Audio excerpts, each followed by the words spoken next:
Tk Muchemwa family iyo Tynash Rhayman iTon avandigoni ndovamedza vese kuita kunge python ine simba hobhori yeyere kwa Samson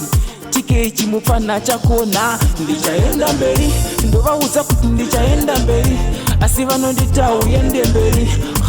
kuda kundipedza pawa ndovaudza kumangoma ndichayenda mberi asi vanondita uyende mberi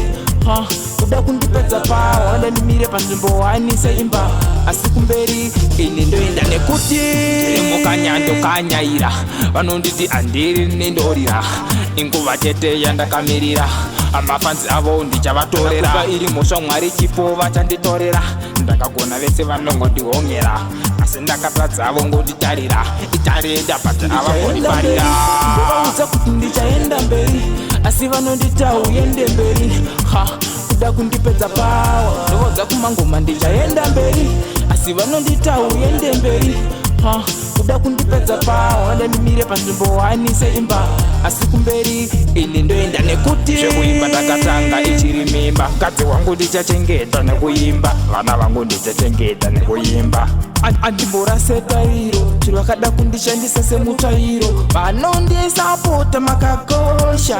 mafanzi makakosha ngandibudisa mugemu asi manendosa ndovaudza kuti ndichaenda mberi asi vanondita uyende mberi kuda kundipedza pawa ndovaudza kumangoma ndichaenda mberi asi vanondita uyende mberi kuda kundipedza pawa ndandimire panzvimbo wanise imba asi kumberi ini ndoenda nekuti mukanyando kanyaira vanonditi andiri nendorira inguva chete yandakamirira amafanzi avo ndichavatorera kuva iri mhosva mwari chipo vachanditorera ndakagona vese vanongondihongera asi ndakatadza avo ngonditarira itarenda bati avangondifarira ndovaudza kuti ndichaenda mberi asi vanondita uyende mberi kuda kundipedza pawa ndovaudza kumangoma ndichaenda mberi asi vanondita uyende mberi